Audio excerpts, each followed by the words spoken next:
right. Let me see something real quick. Okay. All right.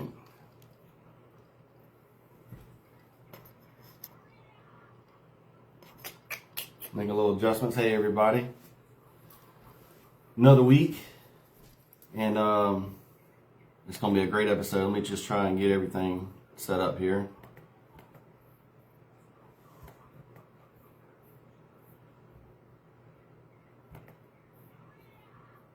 All right. Says I am live, right?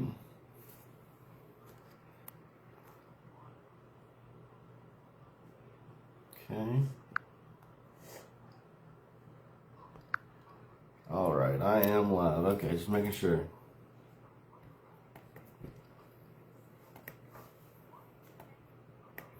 Just checking something on my page real quick.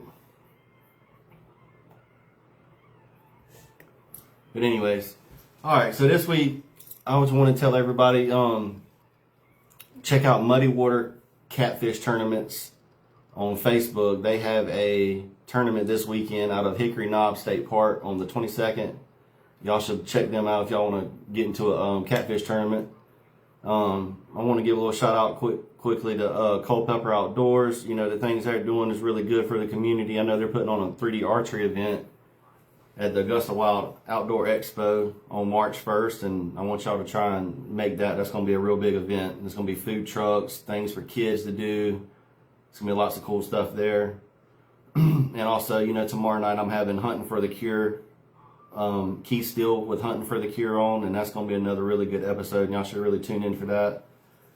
And as far as tonight, I got Mr. Reece Baker on, and we're going to touch on some couple topics of mainly getting the youth in the outdoors, and also traditional hunting. We're going to talk about those kind of things, and we want y'all guys to try and jump on with us at some point. And if you have some things you want to talk about, you know, do so, and let's have a good healthy conversation. Let me add him on here.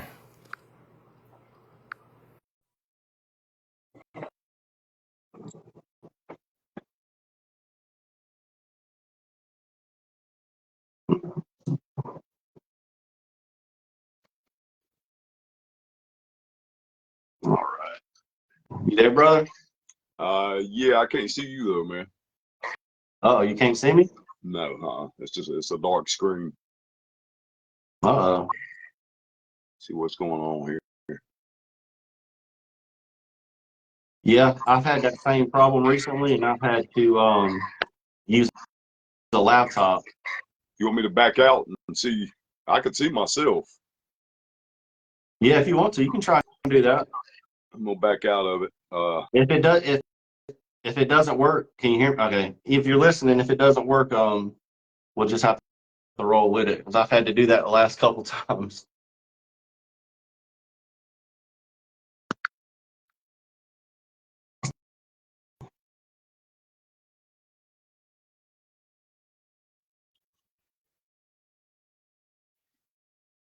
Yes, it's still dark, man. You just added. This is the second time you added me, right? Yep. Yeah, man. I Hey, man, I hate that. My last two interviews, I had to do the same. I had to just look at a dark screen. It was really weird. Huh. Yep. Hold on, let me see. So what I had to do was I had to get a laptop and keep a laptop in front of me and log in like that. Okay. So you see what I'm saying? So like I get on my own personal page on my laptop, Right. and view it like that. So that way I can still look at myself, even though I can't see myself on my phone, but I can see you on my laptop.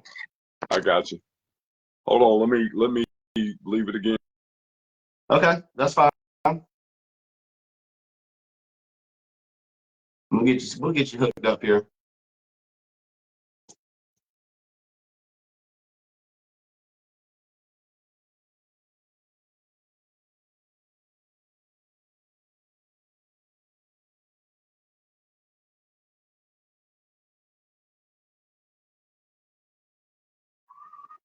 I'll tell you that, babe.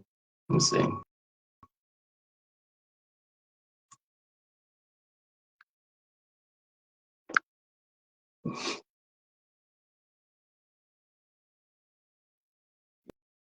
Wow. Still ain't doing nothing? It's I think there's some lag going on too, Brent. Uh-oh. Yeah, there's some because when I click back on, I could see you, but it was us talking previously. Oh, that's not good. See what she said. Let me see what my wife said about it, man. She just said something. Hold on. Okay, that's fine. What'd you say? Can't see him. All right, man. She says that she can see both of us. Mm-hmm. So maybe it's just, Well, yeah, that's what I was running into. It's weird. Like everybody said they could see both of us, but I know, like on my phone right now, I can't see you. I'm looking at a black screen, so I had to pop up my laptop and pull up my page like that to watch myself and watch you. I can see myself. I just can't see you. Okay. Well, if you want to still roll with it, we can. Well, I mean, everybody else can see it, I believe. So yeah, they can. Yeah, everybody. Can you see the comments? Yeah, if somebody brings comments up, yeah, I can see them. Okay. Yep. I can scroll through them. All right. Yeah, that's cool. So I can see myself as long as we can hear each other. I'm good with it, bro. Yeah, man. And like I said, the next time we get together and do this, I should have some better streaming software by then too. So hopefully that will help. All right. Heck yeah, man. Well, how you doing tonight, brother? I'm pretty good, man. How about yourself? I'm good. I'm good. I got my little girl over here. I've done practice getting her to ask him a question. Your little hunt buddy? He's talking to you, Nary. He said he said you're doing all right. Yeah. Well, that's good. His name's Nara? Nary? Nary? Okay. Yeah. I got you. That's cool. Yeah. But yeah, we just got back from the batting cage. So no, okay. Again. I bet that was fun. Oh yeah. Oh yeah. Heck yeah, man. Well, how you doing, man? I'm good, man. I'm good. Real good. Glad to have you on this week. I wanted to, really touch on things like we talked about, like, getting the kids in the outdoors, keeping kind of trying to keep traditional hunting alive, because Absolutely. it's slowly fading away, man. And like your wife, like your wife said earlier on that post, I'm not here. We're not here to bash anybody or try and come off like we're trying to force that way onto anybody. But all we can do is have a good dialogue, and you know what I'm saying, and try and keep that absolutely going. Absolutely. It's not about bashing everybody at all. But it's the whole truth and the matter is, and the fact of the matter is the real traditions and styles of hunting are being lost in time and commercialization. I agree. It seems to me like it's a lot of these kids have a lot of cell phones and games and things that may not want to get them motivated to go outside and get in the woods. And I was just reading this article the other day that you have sometimes single parents that are having to work a lot, or you'll have both parents having to work a lot, and then that leaves very little time to do these kind of activities and stuff. You know what I mean? Right. Absolutely. It definitely does. Given the way it is these days, it's people are having to work longer hours as well too to make ends meet. So it's giving them a little bit less time, outdoors with their kids and everything. So, and getting into that, not like we said, we're not bashing anybody or anything like that for the way they hunt, but it's a lot easier to set up a situation, where you've got your cameras and your feeders and your bait, and to get out there, catch a last minute hunt, and see if you can get something to come to the feeder or the bait pile. And that's pretty much that's par for the course these days, and a lot of people do it that way just so they can put meat in the freezer as well. Yep. It's a good way to do that. Mm-hmm. But for me, the way me and my brother, the way we were raised, and the way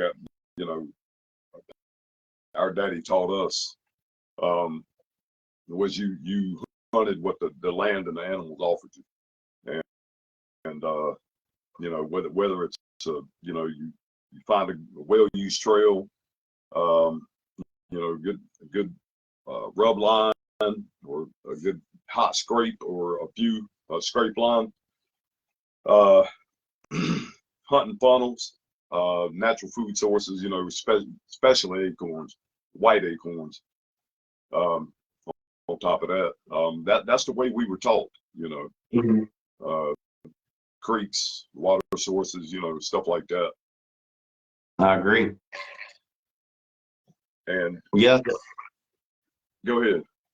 no, I was just gonna say, yeah, I totally agree with you. That's kind of how I was brought up as well.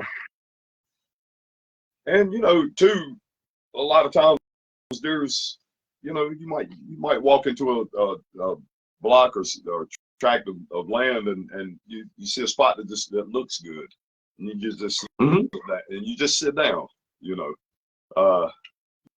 We've done that a lot, just on the whim, like if we're getting late getting there, find you a good spot and sit down. But most of the time, what I like to do is, even during the season, simply because when you're in like early bow season, the rut hadn't kicked in, the deer patterns are different. The pattern, you're scouting early, late summer, early fall. Mm-hmm. The patterns are going to change, Yep. especially when the rut kicks in. So what I like to do is when gun season starts, that's when I do my scouting, as I'm hunting, and as I'm, finding good spots, good area, well-used areas, and heavily used areas during the rut. That's when I was like, okay, this is where I'm gonna set up. And so that's the best thing for me to do, is scout during that time, as opposed to before, because you're not gonna have the same kind of activity or patterns. Yeah, but because you're looking at something fresh versus a few weeks old. Well, right, but deer bucks are pretty much still going to be in bachelor groups before the rut kicks in. Yeah. They're going to have different patterns, so for me, for the topic, a traditional hunt, Uh-huh. that's it right there. I mean, you're looking at sign and what the deer offer you, and a lot of times when you're hunting in cold weather during the winter time, it's not going to be the same as when bow season's in. It's going to be a whole different ball game at that point. That's very true. And that's what I'm teaching little man, Nary, and he's pretty much got it down pat. That's good, man. That's really good. How old was he when he kind of got into it with you? 9. He was 9 years old. 9 years old. First time. 1, 2, 9. I got him sitting here. He's just a little bit camera shy right now, and that's all right, Yeah, it's perfectly fine. I can remember the first time I got on here. My heart was about to beat out my chest. I know it. So I hate that feeling right there, man. But that's good. I wanted to ask him too. I mean, like, does he enjoy going with you, and does he prefer maybe getting in the woods with you with some dogs over maybe, I don't know, playing a video game or something like we were talking about? Did you hear him? What would you rather do? Can you see him? Hold on a second, because my laptop's lagging behind just a little bit. Yeah, I can see him. Yeah, I got him. So go ahead and ask him what you were going to ask him again, man. I was just gonna ask you, do you prefer getting with some dogs and going hunting, or would you rather play a video game? I'd rather go hunting. That's what I'm talking about. Heck yeah, that's what it's all about right there. Putting food on the table. That's it. That's it. And carry on them traditional ways. I know you got a good one beside you to teach you all that. Yes, sir. Yes, sir. But Did you enjoy the baseball today? Yeah. Good, good. I want to see you on TV one day swinging a bat, and then when you don't have a game to play, you can go hunting. Oh yeah. So what do I'm talking about. Mary? What do you like better? You like still hunt or the dogs, or is it kind of an even kill? No, I like the dogs. You like dogs better. That's cool. That's really cool. But when we still hunt though, the way we do it, it's fun though, right? Yeah, I like both, but I probably pick. Yeah, you like both hunting. Mm-hmm. Yeah. Yeah, that's cool. Yeah. I hear that a lot of younger kids and all, it's probably best to sometimes when you first start taking them to not get them bored out. You know, you want to do something that keeps them intrigued and involved. And I also read that dog hunt is probably the best way to do that. Yeah, absolutely. I agree with that 1,000%. Because I mean, even when even when me and my brother, when we were real small, man, I mean, even when we were dog hunting, we were still busy digging in the dirt and the sand and throwing sticks and getting mad and picking and fighting and laughing and cutting up. And daddy would get so aggravated, but it kept, when the dog struck it, it got our attention and kept us a lot more engaged. And we didn't have to necessarily just sit there and be still and be quiet. Yeah. You know what I mean? Yeah. But we did that too. We did it too. But I was always sitting there picking at my daddy. I was looking for something to do. Yeah. And I'd start throwing sticks at him, and he'd get mad. But yeah, that's the best way. That's the best way to get kids involved early on, dog hunting, and getting them engaged.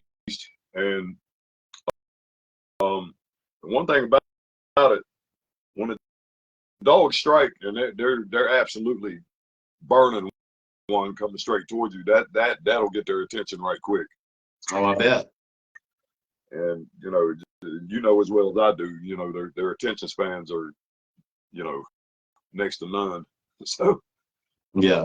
But yeah, I agree with you on that though. And even if it's not dog hunting, I mean, I was reading this whole article about it, and it made a lot of sense. You can even have, just getting in the woods and maybe not sitting in a tree stand or a blind or something, and just doing some still hunting, just creeping through the woods and talking about noises and looking at tracks and things like that will keep them going. The first few times going, you don't want to sit in the freezing cold with them and force them to be still and be quiet those first few times. I mean, that can sometimes make them not want to go back with you.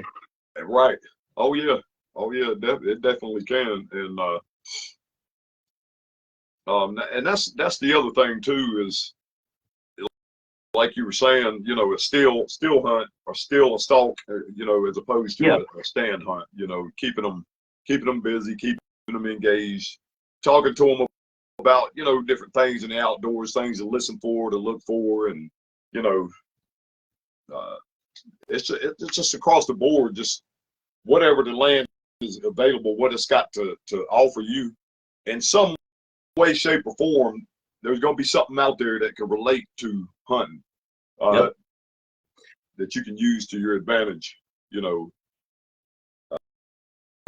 Like I was saying earlier, whether you find a good vantage point, or a good funnel, a good trail, well-used trail coming through that funnel, stuff like that. It's just, and not only that, man, you're showing them too, if you decide to sit there for a little bit and, you listen for the birds and the squirrels.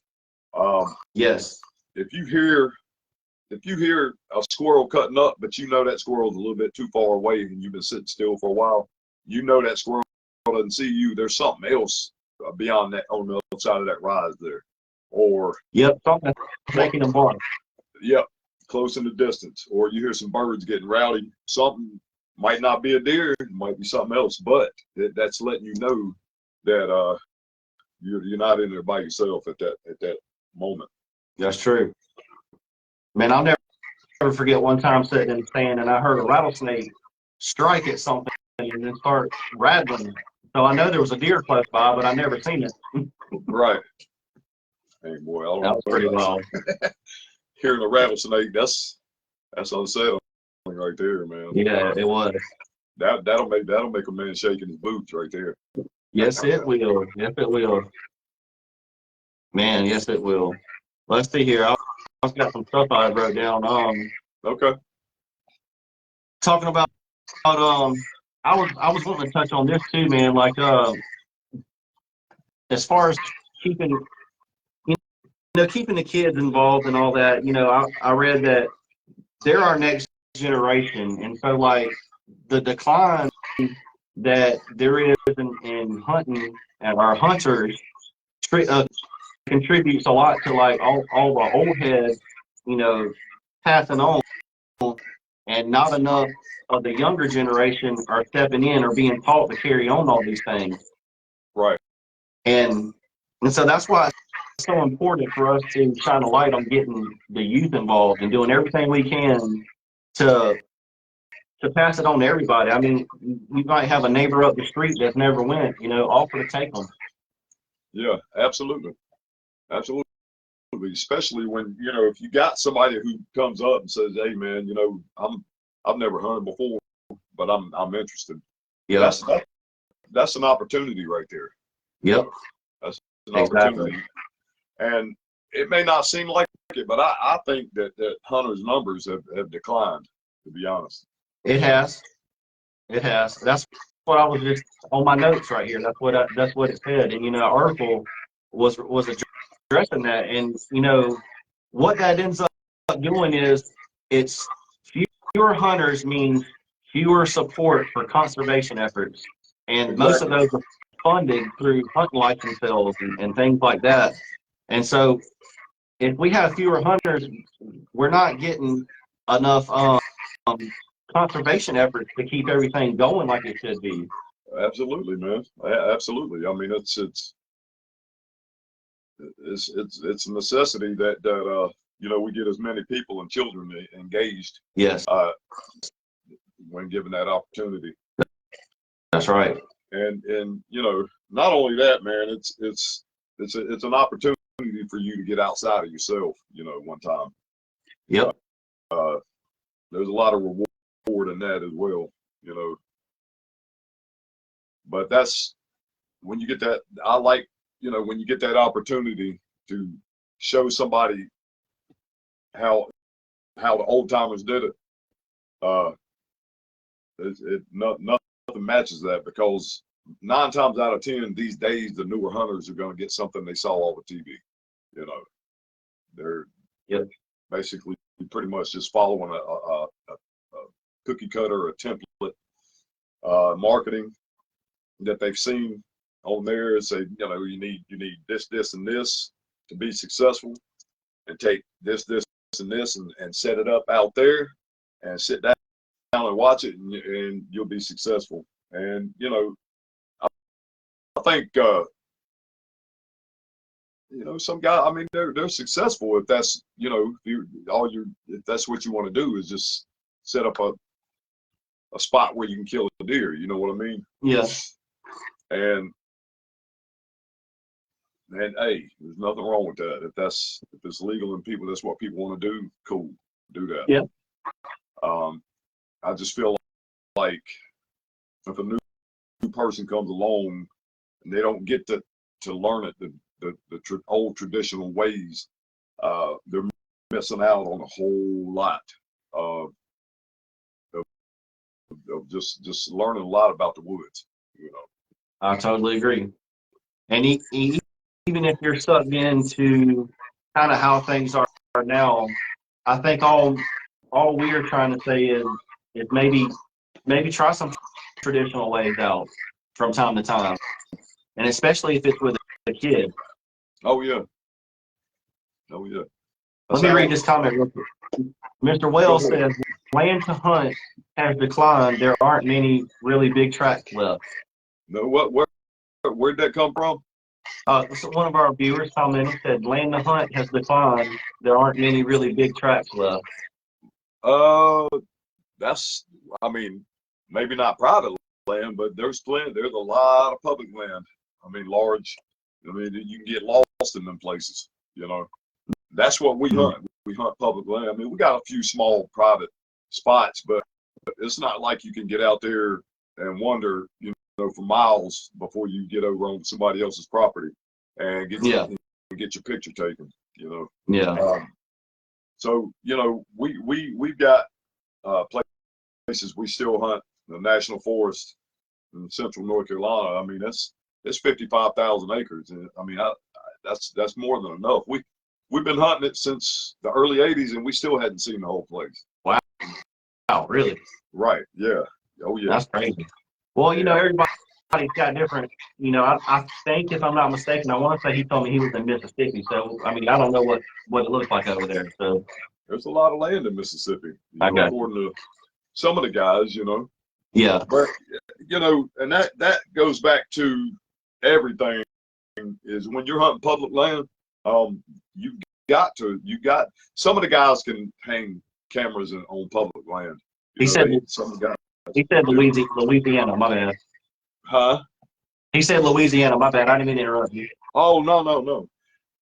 But see, and when you own public land, you're pretty much left to your own devices and reverting back to the old traditional ways, because you can't bait, you can't put up feeders or anything like that, but you can put up cameras and hang a stand. You know, and that's cool. That's cool. But there's plenty of. I mean, in North Carolina, there's plenty of public land. Yeah. To get lost on. I mean, you can find some really good pockets of land to hunt. That's off the beaten path. Yeah. And that's you get on a big tract of private land like that, you're gonna be challenged. You're gonna be challenged to put them skills to work and find a good buck. That's working a good area. And trust in your skills to get in there and see if you can get it done. Yeah, that's what you just nailed on is so true. And like I've said in other episodes, where if people could just sometimes maybe ditch the hunting over the corn, sitting in a stand with a heater and all those kind of things like that, and just try, doing a stalk or going sitting on the ground somewhere and things of that nature, and going actually in the woods and maybe not hunting over a field per se, trying different new things out like that. I think they would really enjoy it. And I'm not bashing them at all. You know what I'm saying? Like we said earlier, I'm not here to do that. What we're here to do is trying to bring everybody together and let's talk about different ways and things like that. Right. And I think that a lot of guys would actually enjoy the challenge. Yes, it's very much a challenge. It is. It's not easy to kill a deer, harvest a deer on some private land, going in blind. And that. So that's why I scout during the season as I'm hunting. I find a hot scrape. I mean, he's hit it. He's just recently hit it. I'm immediately going to check the wind, and I'm gonna get on the other side, and I'm gonna hunt that scrape. Yep. And when I find the scrape, that a nice big scrape and a hot scrape, I'm gonna hunt it, and I'm gonna continue to hunt it.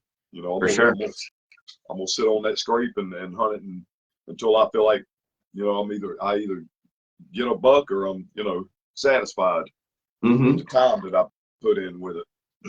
There you go. Yep. Um, Let me check up on a couple of yeah, comments. go ahead. Let's see. Your wife said not all states have as much public land as we have. And then Matthew said, "What's up, Reece?" Matthew Matthew Tickner, Tickner. maybe? Sorry if I said that wrong, Matthew. Matthew Tickner. Yeah. Oh yeah. Matthew. And then Cody Bray says, "Making it a challenge is what makes it fun." I agree. Exactly, Cody. That's the truth, man. If anybody wants to come on with us and talk for a minute, you're welcome to. Just want to throw that out there. I could see those comments before, but I can't see them now for some reason. Good old Facebook technology, man. I know I've been dealing with all kinds of stuff. Yeah. Oh, It's yeah. crazy. I don't know, man. Oh, there we go. You got it now? There we go. Let's see. Yeah, let's see. Okay, that was Trey Waters. Yeah, Sarah. There's some states don't have as much public land as we do. Do you have anybody wanting to come on? Not right this second, but like I said, I was just talking about it. If anybody wants to come on with it, they can. And I tell you, man, like I said, next time, our next time that we talk, I'm going to have some better equipment and everything, so that way this hopefully goes smooth, at least on my end, and it should help with the overall experience. Oh yeah, man, absolutely. I might invest. I've been looking into some stuff. I want it to look more professional, man, but I'm just, I'm new to this, so I'm trying to learn everything, and so I got to get some better software, so that way I can get everything how it's supposed to be. Hey man, you get it in the way the best we can right now. You know what I mean? That's right. We'll get there. Yeah. What's up, Matthew? Yeah, Matthew went on a dog hunt with us earlier this year. Okay. And he got to see the deer the dogs are running and everything. But that hunt right there, the deer circled way out wide behind the standards. I mean, the deer knew what it was doing. Yeah. Got by the standard and then went parallel behind the standards, then crossed behind the next block over behind the standards, and then cut over into a whole nother section of woods. And once some dogs get back in there, you might as well hang it up. Hang it up. It took about a good hour or more, no, longer than that to get them caught up because it was so far away. I told them, but the thing is, when they're that far away, they can't hear you call them. But yeah. anyway, that's another night. Don't get me started on dogs now. Well, I was just going to say about to. When I was just curious about this, when you dog hunt, do you like to set people up like in a boundary and then let the dogs loose, or how do you go about doing it? Yeah, we do that, and that actually that plays on the topic. That's the old traditional style of dog hunting. Yeah, that's what I was reading. I was curious about that. Yeah, you line out blocks with standards, and you once they get ready, you dump the box, cut them loose, and let them do their thing. Yeah. Sometimes some guys have cast dogs. They cast them and let them go hunt on their own, and then a lot of clubs have drivers that walk in, and they're driving the block, and the dogs are hunting at the same time. Mm-hmm. That's how my daddy did it. I got you. But that's how we do it. Sometimes we'll have people walk in, but sometimes I'll cast them and let them go do their thing, let them hunt. Mm-hmm. Sometimes it depends on how big the block is. If it's a smaller block, just cut them loose. Yep. But Yep. and we're a smaller club. I'm usually the only one with dogs, and sometimes I got a few of my buddies that'll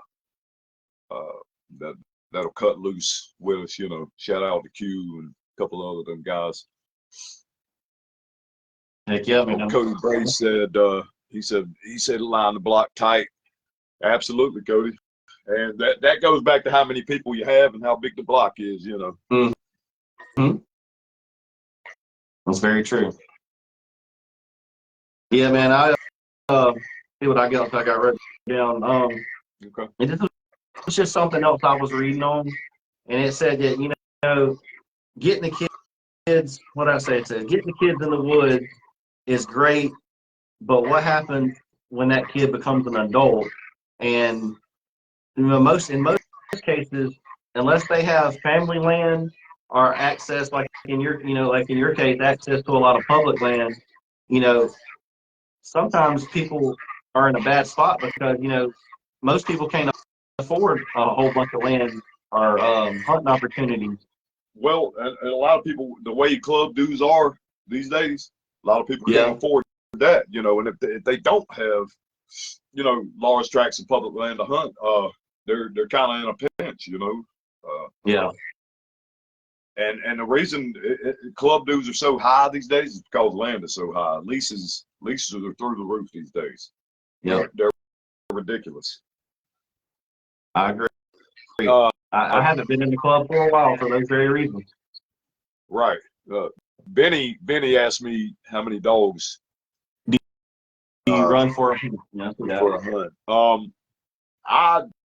I used to run 15, up to 15 at a time myself, by myself. But now I'm down to, let's see, Nina, Penny, Bo, Dan, Youngin, Bear, BJ, Tex. Right now I run 8. I've got 8 running. Benny. What? You got 9 dogs. Right. Yeah. I've got 9, but I run 8 of them. I got you. Cody says $800 cheapest club around me, and that's pretty much around me. I agree. Yeah, and that's here in our area in North Carolina. I mean, that's cheap too. 800 is pretty cheap for to be able to join a club here. Yeah. There's some that are a little bit cheaper than that, but they've got more members, so they can go a little cheaper. Yeah. Just depends on how much land you have, how many members you have, Very true. And what the lease is run on those properties. I wanted to touch on one other thing.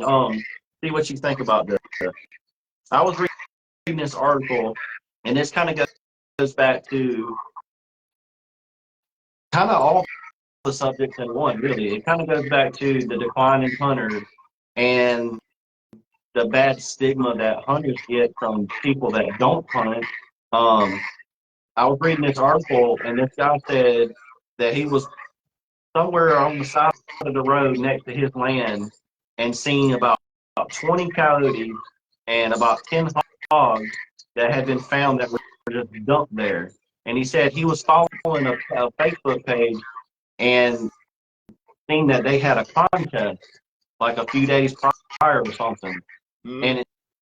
And the reason why I'm bringing this up is that, it's things like that that leave a bad taste in people's mouths about the hunting community, especially when you're not using the animal and just wasting it. Absolutely. So I agree with that. What's your thoughts on all that? What's that? I was just saying, what's your thoughts on all that? I think it's, excuse my language, I think it's shitty, to be honest with you. The coyotes, I mean, there's not a whole lot you could do with those except maybe try to preserve the pelts and sell them. Well, yeah. Some people actually do eat coyotes. I'm not going to eat one personally, but the hogs that could have fed. I don't know how many were out there, but that could have fed a ton of people. Yep. Those hogs could have got processed and handed out to people, needy people. You know what I mean? And even if it's not wasting it or wasting animals, just having a contest in general, who can kill, whoever kills the most, I don't know, let's just say rabbits, gets X amount of money and all this, or I don't know. I think if you start getting into those kind of things, it's not about anything traditional anymore, and it's over hunting. I don't know. It's things like that that I think can maybe bring a bad taste to the hunting community. Yeah, absolutely. That too. You know, it's overkill sometimes. Yeah. A lot of these guys are hunting for clout. Yeah. You know, a lot of the spirit and true meaning of it is getting lost in that as well. Yep. You know, everybody wants to have a good time. You know, For sure. For sure. I mean, and sometimes, I mean, you're gonna have some good days. You're just gonna have days where you roll a lot of rabbits. You know, and those are fun days now. You know, but sometimes you got to leave some for sea. You know? Yeah. Yeah. You got to leave some for sea sometimes. But as far as wasting meat or pelts or whatever, at least don't dump them out on the side of the road. Yeah, goodness gracious. Yeah. I mean, we're already under a microscope. You know what I mean? Exactly. We're already on the ropes. And, yep. It's just having some boundaries and being tactful and also being mindful and thoughtful, of other people as well. Everybody didn't grow up like us. True. You know what I mean? And yep. So I'm not going to do something that's going to inflame somebody else purposely. I'm not going to antagonize people purposely. Yeah. People don't like, things shoved in their face that doesn't have to be. You know what I mean? I understand. And that works in all facets of life as well. But yeah, I agree with that though. Sometimes it can be overkill. Let's see catch up on some comments right quick. Go ahead. Cousin Benny, he says, I learned a lot watching all your videos. Keep the education going, fellas. We need this. I appreciate that, Cousin Benny. Absolutely, Benny. We appreciate that, man. I will definitely keep it rolling. That's right. Hey, me and Reece got big plans, baby. We're going to keep doing this and coming to y'all all the time with some good stuff. That's right. And then Mr. Wells says, I also think sports play a big part of getting kids in the woods these days. Used to be seasons. Now they play year-round from school ball to tournament ball. Hard to do both. And my gosh, that's so true. I literally just read an article that said that very thing earlier, going back to the parents working so much, and then you add in after-school activities and homework and all of those things. It leaves very little time to go and get in the woods with them. Right. And so, that was pretty much me and my brother as well. I mean, we played all three. I played all three sports, and my brother was real heavy into baseball and football. And when he had a football game on a Friday night at the high school, it was rough on him getting up on a Saturday morning and getting ready to, before daylight, to either go get a good steal or stalk hunt in or cut the dogs loose. But we did it. Yeah. I mean, it was that burned into us that it wasn't even a second thought about it. Yeah. You're gonna push through it to go. And we did. Yeah. We had to. I mean, it was there was nothing like being young and being out there on a Saturday morning with Daddy. Oh yeah, for sure. But I do understand what he's saying, though. I mean, that's so absolutely. true. Absolutely, man. Especially these days, a lot of these kids are in AAU ball. Tournament ball, traveling, like it's a lot on some of the parents that go through that kind of thing. It is. And well, you know what, man? When it boils down to it at the end of the day, you got to let that kid decide what it is that they want to do the most. They want to play sports or hunt, let it be up to them. Don't turn their hands. Sure. You can't force it on anybody. That's true.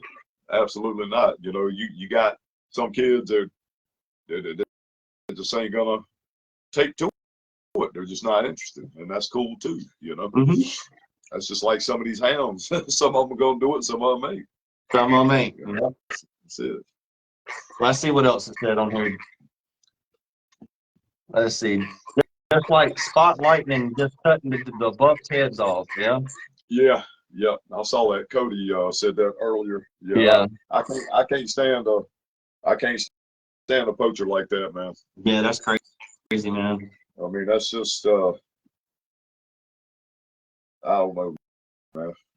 I've seen poachers just just cut the head off and do nothing but get the back straps and maybe get the hind quarters and Yeah. leave the rest laying there.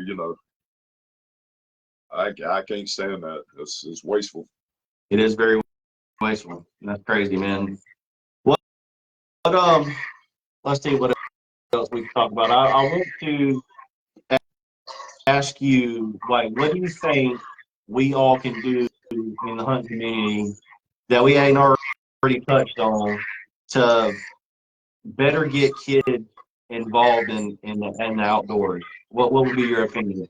Or we can ask your sidekick right there. What do you think? What do you think? Ask him again, Brent. What do you think we can do to better get um, kids like your age involved in the outdoors? How did it? What made you interested? Yeah, what made you interested in it? There you go. I just wanted to get outside, and because I had never tried it before, so I was like, it would be fun. So, and then once I started hunting, then I started liking it more, and I didn't want to quit doing it. That's great. See, that's what it's all about.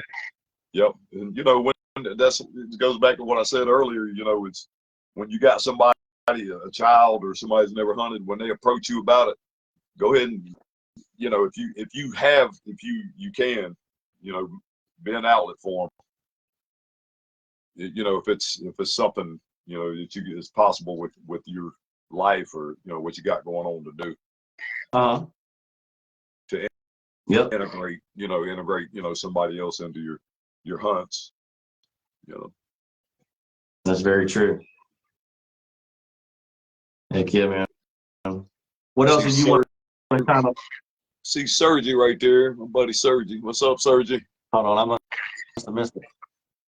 He's I just showing he's watching. Okay. He's an old friend of ours that's hunted with us. Saw him over the years. I got. But yeah, so what about you, man? What satisfies you as far as keeping the tradition? Keeping the tradition going, I would probably say just everything that my grandfather taught me and keeping those core values and just he wouldn't want me to stray from traditional values, I think, and that's what keeps me motivated to keep it on doing like that, not get so sucked into just kind of the way things are for the most part now, and are getting to that point. I like to stay traditional, and I don't just like I don't necessarily fall for all that new technology and all that stuff, like everybody else does. And then, like I said, and it's not bashing anybody or anything. Everybody keeps their own. Right. And and I want to pass that on to my little girl, and that's what keeps me going. I would probably say. Absolutely, man. Absolutely. I just I feel like it's real important for people to at least try to experience the outdoors besides just plopping down, at in a set up place. Take the time, do a little bit of walking, do a little bit of paying attention to the woods and what everything that it offers. And one of the things that my daddy and this might not seem like anything big to somebody else, but he taught me how to spot a deer.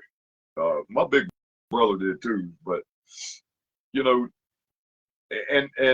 it worked.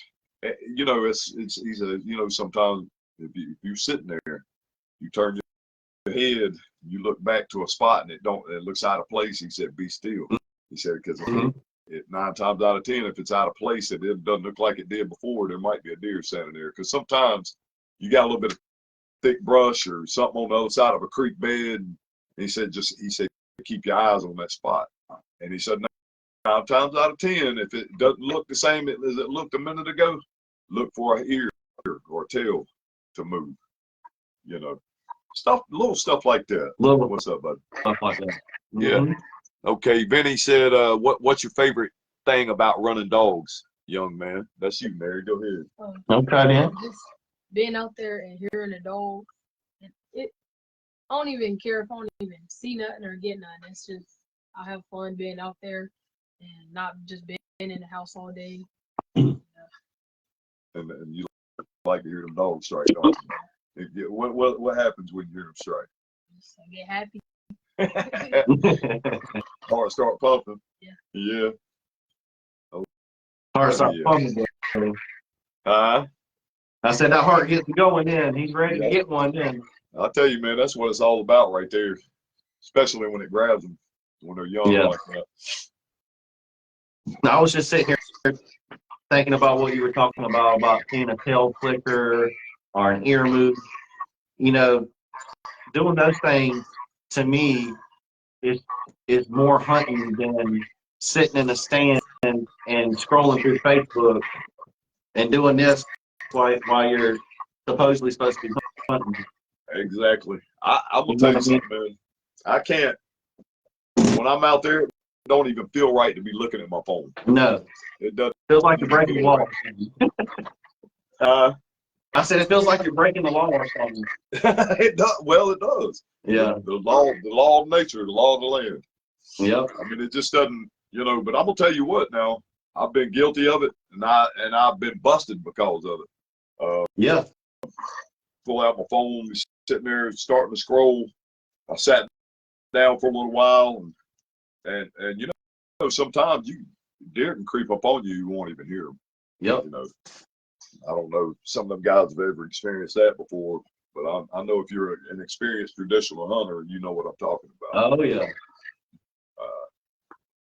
I've been busted. It happened one time. I had my phone out looking at it, and deer saw my fingers. I guess they saw my fingers wiggling. He was gone.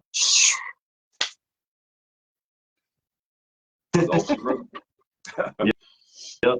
Going back to what that tail flickering and all that, it made me think about how many times have you been hunting and I don't know, the sun just start coming up, or vice versa, the sun going down, and you're staring at something, and then you're thinking you're seeing antlers on something. You're thinking you're seeing a buck, but really it's a bush. Oh man, look! Don't get me started on that right there. Because I'll tell you, when I was a kid, me and my brother were talking about this the other night. Sometimes when that sun starts going down, you start seeing things. Oh yeah. Sometimes I'll tell you what, there might be a cedar tree right there in the distance that you didn't see during the day. Yeah. If you start seeing that silhouette right as the sun drops, it look like a Bigfoot standing there. Yeah, that's so true. Yeah, I've had that happen to me a lot. Huh? I was just saying, I've had that happen to me a lot, man. I just thought if it's happened to me, it's had that happen to everybody else too. Oh yeah. But and that, you know, another thing too, Daddy taught me how to look for, you know, the cross pattern of a deer's back, because pretty much everything in the woods is vertical. It's this way. He said, look for that cross pattern that may have not been there before, and that's a deer's back. You know what I'm saying? That's interesting. I didn't thought about that. Yeah, and my brother taught me that too. He said, you know, everything is up and down. Everything, most of the time, the trees are up and down or diagonally that have fallen. Uh-huh. I remember a long time ago, my brother telling me about look for that cross pattern of a deer's back through the woods, and sometimes you'll pick them out like that. And that's so true. I never thought about it like that. Yeah, man. Yeah. A deer creeps through the woods, man. You won't even know they're coming. Oh yeah. Oh yeah. I've been up in a tree before, not in a tree stand, just climbing limbs and sitting down, and I just about sitting there about to fall asleep. And I hold my head down like that, and I've had deer walk right up under me and startle me because I didn't hear them coming. Yep. It was crazy. Yep. If anybody wants to come on with us before we get off of here soon, y'all can click the join and I'll add you on. No doubt. If anybody wants to come in and talk for a little bit, let's do it. Yep. Yeah, that's what it's all about. Brandon Broadway said that's what it's all about. Right. Yeah, and that's what it is. That's exactly what it is. Especially with these kids, man. That's number one right there. Yep. Another thing is there's nothing like taking a new guy out there who's never experienced it, and you see their eyes light up, with it. Whether it's just regular, still stalk hunting or with dogs. That's true. That first experience is nothing like it. It's nothing like it. And then, going back to what you just said, like taking people the first time and them getting their first deer, or even experiencing seeing one, or even if it's fishing and taking somebody that's never been fishing before and them catching that first fish, it seeing them happy and seeing that thrill on their face, it does something to me, man, every time. Every time it does something to me. It makes it so enjoyable for me. Absolutely. And that's when you see that, you know that you pretty much know they're hooked at that point. Yes. Yep. Yeah. You changed their life. Yep. Oh yeah. I agree. What else did you want? What else do you want to touch on tonight? I don't know, man. I mean, we could touch some more. I mean, it doesn't matter. We can answer some of these guys' questions. Nikki just said when someone new goes out with you while dog hunting is the best because their thrill is the most satisfying, and that's absolutely true. Mm-hmm. Especially when you get a good race going and you hear them turn and they're coming straight towards you, and you see if you can get the look on somebody's face who's never done it before, and I've seen guys' faces turn beet red, about like mine. See mine right there. I've seen them turn beet red, man, and I'm talking about looked like their heart was going to jump out of their throat. They get so excited, like, man, I'm coming back, man. Thank you. Yeah. Nothing beat. I love that. Yeah. I love that.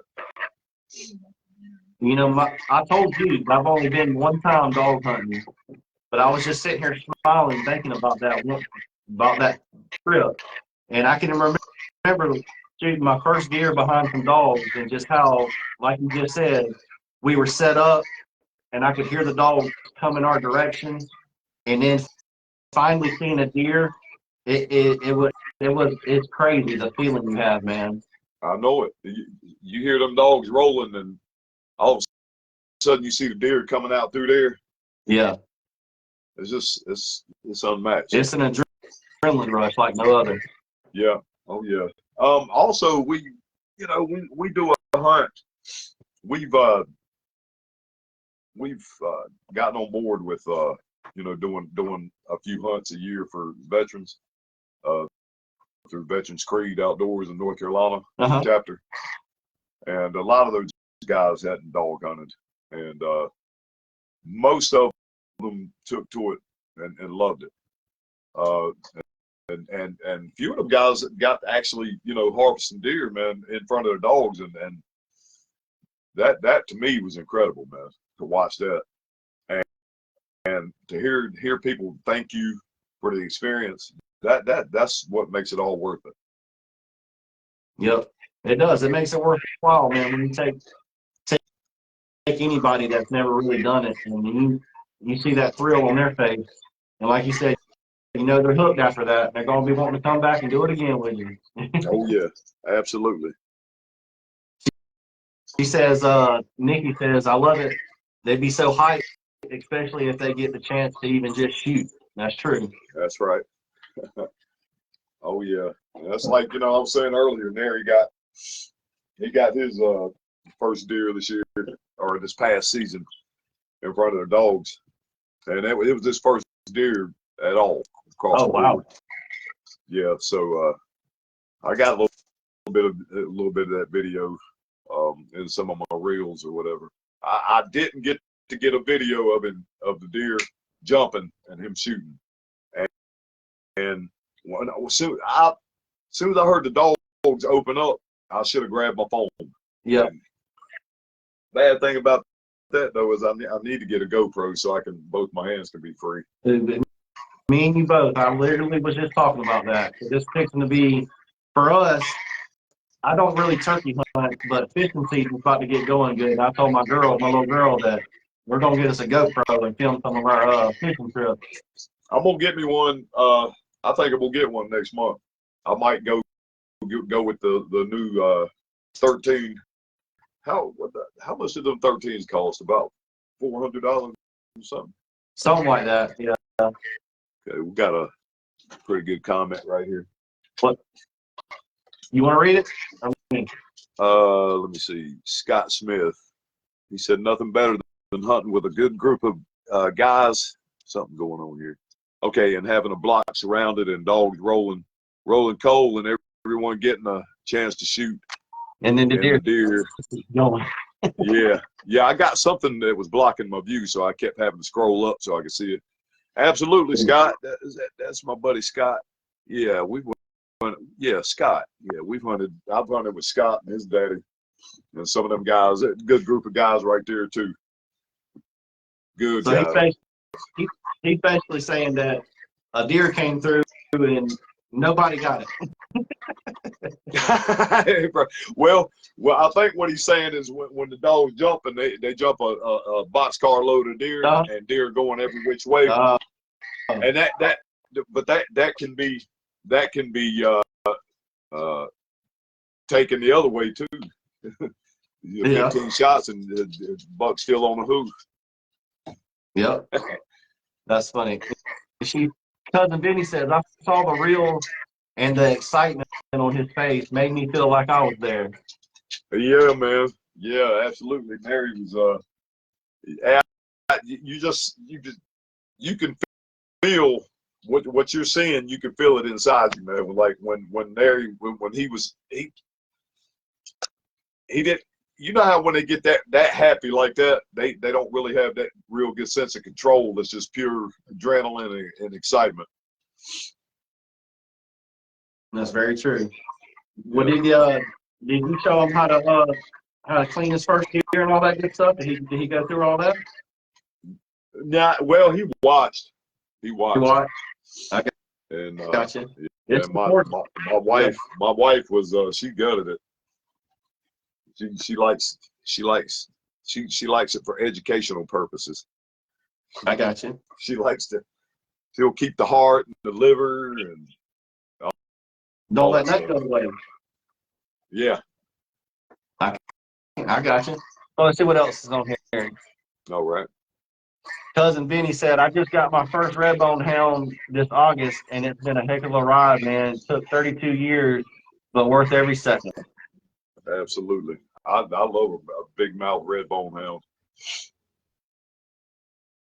It's What's your? Go ahead. Go ahead. No, you go ahead. That it's just until people have experienced it and done it, the old traditional hound hunting, and you can't understand it. You know what I'm saying? It's just like anything else in life. Some people, you just cannot until you do it and you get involved. You can't never know what it really feels like. Yeah. I know my experience with something else. I can't wait to try it again one day. I know that. I'll tell you what, man, you need to make a trip, come up here and get with us one season. I know. I'm gonna plan on it. I was already talking about that. I got to at least make one trip up there this coming up year. And I'll tell you what, man, we camp every year for about a week too in the national forest and still hunt. You know, we can't. You're more welcome to come join us on that right there. Heck yeah, I'd love to do that. Yeah, man, it's a lot of fun. Benny says he's hooked to it. There you go. That's right. That's right, man. It's you know, it's just to me. I use tree stock hounds. A lot of guys, not a whole lot of guys use tree stock. Most of the guys use running walker, fox walker. They're they got a little more. They got a little more speed to them and drive. Quickness. But I like a tree stock hound. And they got good speed, but they're not going to be as quick as the fox hounds. But there's something about a tree stock hound's mouth that just does it for me, man. That when they I'm glad you brought that up. I was curious what your favorite dog is to use. Man, I'm partial to plot hounds and tree and walker. Okay. You get one of those, man. There's nothing like a big boned, big long-eared, big mouth tree and walker. They're smart, real intelligent dogs, man. You can train them dogs to do anything. Plot hounds as well. I got you. And so that's what I got pretty much right now. Is at my place is my kennels on my yard is plot tree and walker crosses. I got you. And I got a couple full-blooded plots. Do y'all planning on trying to go hunting this weekend? Y'all got anything in season? Yeah, rabbit. Rabbit still in? Okay. Yeah, it'll be until the end of February, and okay. Yeah, we'll be going somewhere Saturday. It's gonna be relatively nice Saturday. Nice, cool weather. That's good makes for a good hunt. I got you. You got a little bit of cooler weather. Your sidekick gonna go with you? Oh yeah, he'll be there. Good. Practice, No, Saturday. okay. Yeah, he won't have any practice or AAU ball Saturday, so yeah, he'll be there. Awesome. Has he been able to get some rabbits with you? Huh? I said, has he been able to get any rabbits with you? Yeah. Good. Oh yeah. Good. How many have you got so far? 2, 3? About 3. Okay. I haven't gotten this one. He said he ain't got none this year yet. Well, that's coming Saturday. I got a feeling. Yeah, I think so. Man, I think I've never hunted rabbits behind dogs, but just walking through the woods and trying to shoot one was hard enough. Is it? And I'm just asking because, like I said, I'm not experienced in this. Is it kind of difficult to shoot a rabbit in front of some dogs? Not really. I mean, if you're experienced and you're used to it, it's sometimes it can be tough. Yeah. It just depends. It depends on how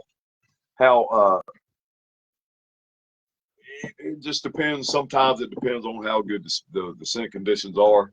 If the dogs can't, if they just pecking along and they can't really, get up under them real good. Sometimes that rabbit not moving too fast and offers an easy opportunity to get a bead on one. But if they're absolutely burning one and the scent conditions are just right and they're the race and they're singing that song, they got Peter on the move. Yeah, it can get a little bit difficult. I guess it depends on like your terrain too. I mean, I guess if you're hunting in some pretty thick stuff, it would be harder than I don't know, just say like some brush that's barely off the ground maybe, or open field or something. Yeah, and see, that's the other thing too. When you're hunting rabbits and some real, your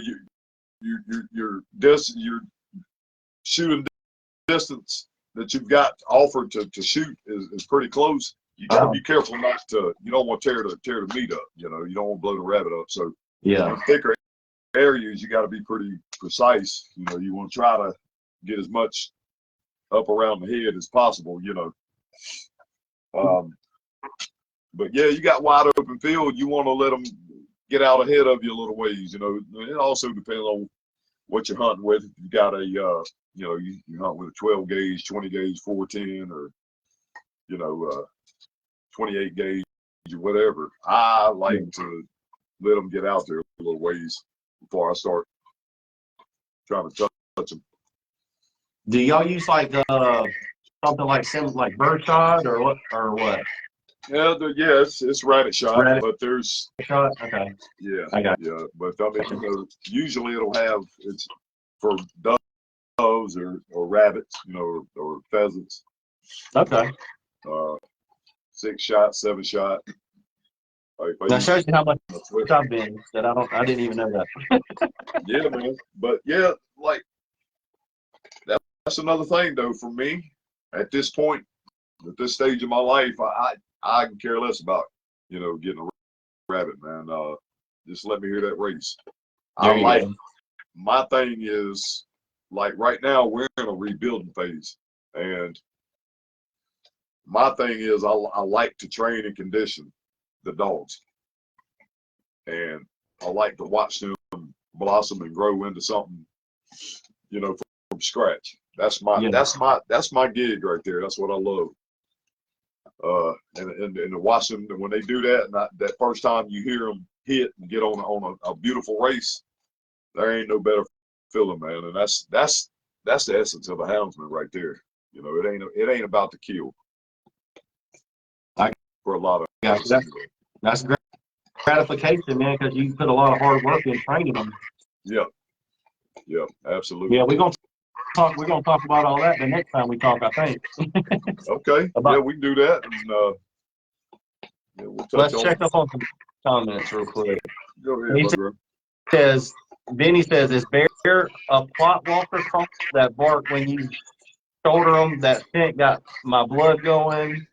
And then Nikki says, rabbit and squirrel is the same here in Virginia. I'll be going this Saturday with all this snow on the ground. I doubt if it will melt by then unless we get a lot of sun tomorrow. What was it about the snow again? She was just saying she's going rabbit and squirrel this weekend in Virginia, and there's a lot of snow on the ground, and she don't know if it'll melt by I guess by the weekend. By Saturday. Yeah. Well, it can be a little tough sometimes to rabbit hunt in the snow. One thing, like if the snow's frozen, and you know you got a little bit of depth on the snow that's frozen, it could play hell on their pads, on the dogs' pads. I hunted some up in the mountains a couple years ago with our dogs, and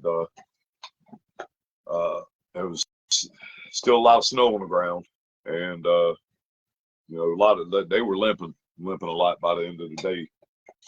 I had one old dog named Hank. He's passed now, but oh boy, he couldn't even walk. I had to carry him. I've got a picture on my Facebook. I put him in my rabbit vest in the back, in the pocket back there, the rabbit, and put him back there and carried him out. Let's see here. I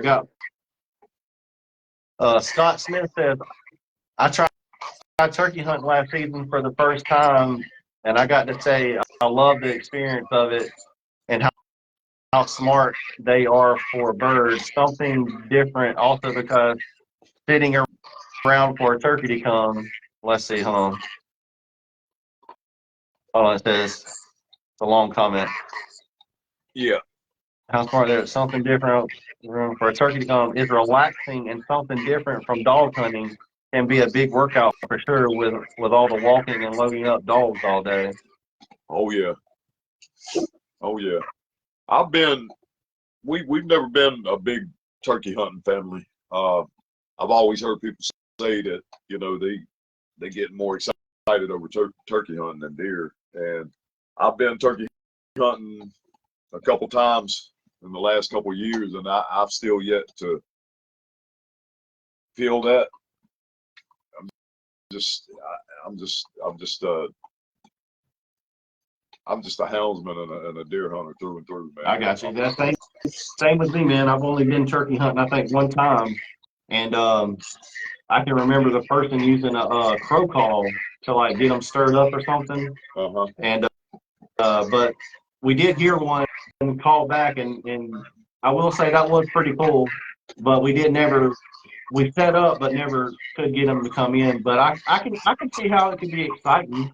But, no doubt about it, man. My brother went and let's see, this past last spring, and he loved it. Yeah, and I like it. Hey, man, I like it. Any day in the woods is better than sitting at the house. that's exactly right. Let's see what Mr. Wells says. He says you have a lot more appreciation in a dog when you train him from scratch. And then he also says, do y'all have to deal with the stinging needles up that way this time of year? The what? The stinging nettles, NETTLES. I'm not. No, I don't think so. We're in North Carolina. We don't. I mean, pretty much all we got to do, pretty much when it starts to warm up and the greenery starts to bloom and all that, pretty much all we got to worry about is ticks and chiggers. Yeah. You get into a nest of chiggers, man, they'll eat you up. But no, but to go back to the other part of his comment, that's exactly right. You know, when you breed and you raise them and train them yourself, it takes on a whole different meaning, you know. Yeah. Yeah, that's good. I mean, the dog grows up with you and you grow with the dog, you know. Let's see here. Yeah. Nikki also. Yeah. Nikki said, turkey hunting is way harder to me than deer hunting, so the reward of getting one of them is very satisfying. Yeah, I can see that. Turkeys' eyesight are out of this world. Pick her out of here. They can see you. I had a turkey spot me one time. I was bow hunting. Yeah, they definitely can. I do not know. I still don't know to this day how that turkey saw me, but they can run fast too. Yeah, I know. I've seen my fair share of turkey deer hunting, that's for sure. And then it seems like, you know, when you do go and try and turkey hunt in those same areas, it's like, where'd they go? They were just here during deer season. Right. Oh yeah. You'll see them crossing the roads and everything. Yeah. When the season starts, ghost. I got my little one finally on camera. She's trying to be really shy. Is she? I can't see her. I know. I got you. It's all good. You want to ask? You can't see us, can you? Yeah, she can see y'all. You want to ask a question? Oh yeah, she's being real shy. Heck yeah, man. They say, so is she hunting with you, or is she? No, not yet. She's 6, and you know, I'm trying to get her interested in it. You know, from talking about, you know, my page and coming on here and doing all my podcast with everybody to, you know, we walk in the woods and squirrel season just went out, but you know, I did take her squirrel hunting and she went with me, took a little BB gun. She didn't get one, but I did get one, and she helped me clean it, and then we ate it. So I mean, yeah. I'm working up towards getting to go deer hunting this year. Oh yeah, that's good. You hang with your daddy. You hear that? He'll show you what to do. Yes, sir. You're welcome. Mr. Wells also said, sorry, just didn't know the nettles are tough. I mean, you might be trying to say needles. Maybe I'm saying wrong. Didn't know the needles are tough down here. It'll shut your rabbit hunt down. Dogs lick their teeth gets in their throat, swell up. Sometimes you gotta carry them out in the woods. Yeah, I don't know what that is. I'm glad we're not experiencing that, or I haven't. Yeah, I know. And he also says, or Nikki says, one of her hounds killed a copperhead but got bit by it in the process last year, changed the whole game plan of conditioning the dog. Yeah, I've had dogs get hit by snakes, and I think this one might have been a rattlesnake that hit my girl Nina last spring, but I think it was more or less a dry bite because I mean even though she still swole up and you know she was panting a little bit, you know, but it's most of the time if they're not hit good, it's a lot. A copperhead is not going to be life threatening for a dog. They'll make it through it, and sometimes it depends on where they hit them too. But as long as I still train mine through the spring, up until April anyway, and then I'm done. But I hadn't experienced a lot of snake bites when I'm training and conditioning, but I'm still going to do it anyway. It's the main thing is if they get hit by a snake, is you want to keep them hydrated. You want to keep them still. You can't keep trying to run them. You got to keep them still and keep them cool and hydrated. That pretty much ended our day, our evening, last year when that happened. Yeah, I wasn't sure what was gonna happen with her, but all the dogs that I've had hit by snakes never had any issues with them. They made it. I got you. That's good. Oh yeah, I mean some people have though. You know, you get a big rattler, Mm-hmm. get the fangs in them, get it all in them. It can kill them. Yeah, I have heard that. I know my dog got bit by a copperhead protecting my little girl one day, and but I, you know, that's a good dog. She's not a hunting dog, but she's a lab, so I mean they're naturally smart. Yeah. And my daughter was about to step on it, and my dog went and jumped in front of her and got bit. Man, her whole face swelled up. It was God, she looked really bad. Oh yeah, they'll swell up. They'll swell up right quick. Yeah, pretty big. Old Dylan Boatwright said go turn them plots loose tonight. Yeah, I just had a little man at the well, he ain't that little no more, but had him at the batting cage this evening. And plus, I'm too far away to be driving this late at night to turn them loose. Heck yeah. Do you do coon hunting? Nah. My daddy did. My dad did a lot of coon hunting. He had coon dogs too. I got you. I had never asked you that. I was curious about that myself. What's that? I said I was just curious about that. Yeah, I know a lot of people that do it. You know, for competition and competition hunts and just joy hunting. You know, coon hunting. Big money in that coon world. Yeah, that's what I'm starting to see that scrolling Facebook. I didn't know it was as big of a deal as it is. Oh man, you talking about the money, dogs? Yeah, that's crazy. I didn't know it was like that. Oh yeah. Mr. Wells says, are the hogs a big problem up that way? Does Reese's dog run across them run across them deer hunting with the dogs? They have in some of the areas that we hunt, not so much, but there's some other areas up on the Virginia line. There was a lot of hogs there now, big population, and they'd run across them every once in a while, but they didn't fool with them too much. One time years ago, I think they were baying one down on a creek because the dogs would never come back into the hunt, and I could see them running back and forth up and down the creek. And they were over a mile away from me, so I mean I wasn't about to walk that far down in there. Yeah. Because if they were happening to jump a deer, I get too far away from my truck, then that's a long hump out of there, and then I got to get around there to cut them off. You know, it takes a lot of time. Yeah.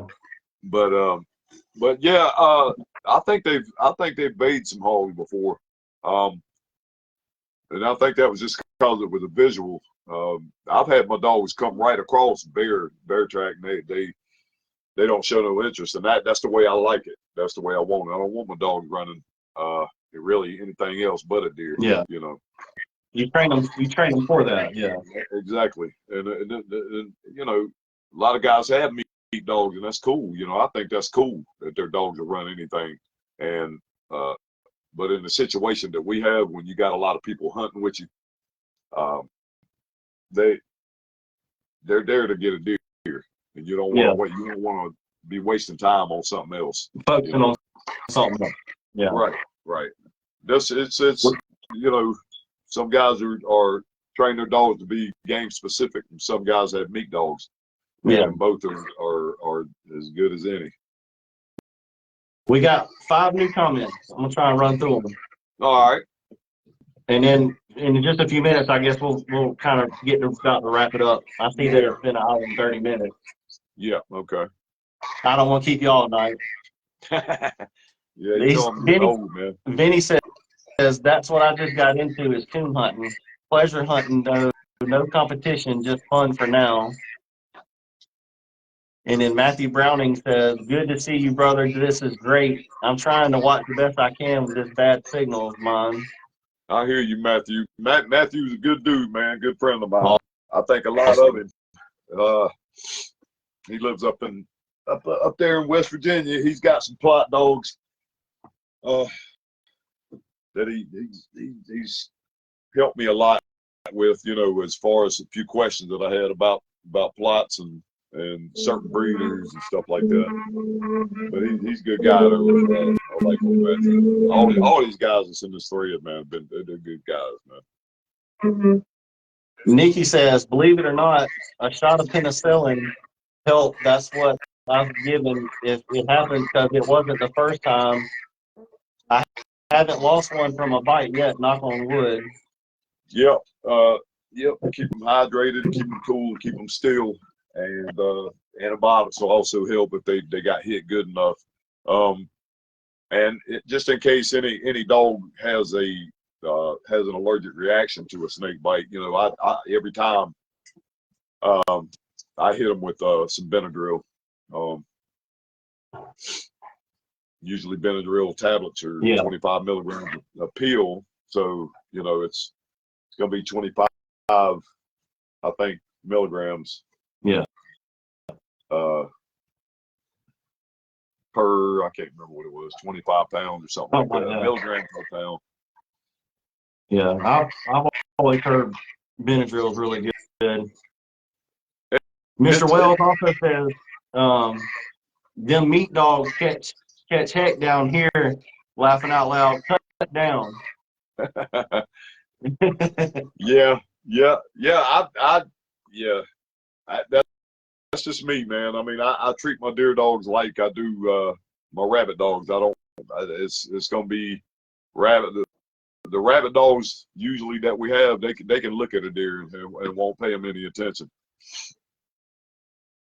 I got you. Yeah, Dex works too. Yeah, you see that? Okay. Yeah. Heck yeah. Well, Reece, you got any shout outs or anything you want to do before we wrap it up, bro?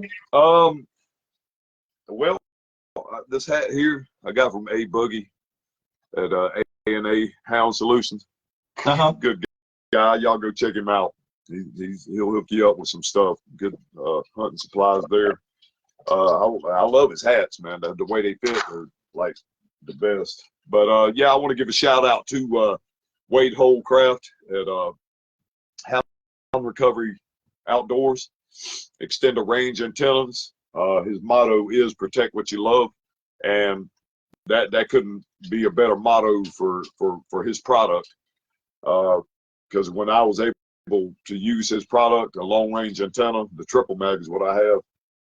It gave me several extra miles and peace of mind when I could see my hounds from that amount of distance away. Also, I want to give a shout out to Conky's Outdoors for the supplements the Hound supplements. It's let's see what it was. I don't have the container with me, but it's Hound Health Wellness or something like that. Healthy Hound is what it's called. And I've been giving it to my young dog Bo, and he's looking real slick. He's filling out real good. He's got good energy, so I'm liking it with him. Good, good. You got any shout outs? County line. Get your kids into hunting. There you go. Man, he nailed that tonight. That's what I'm talking about. Yes, sir. Absolutely.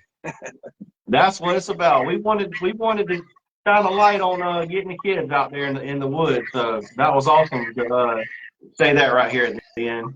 Yes, it was. Well, he's a smart kid. Real quick, the last comment.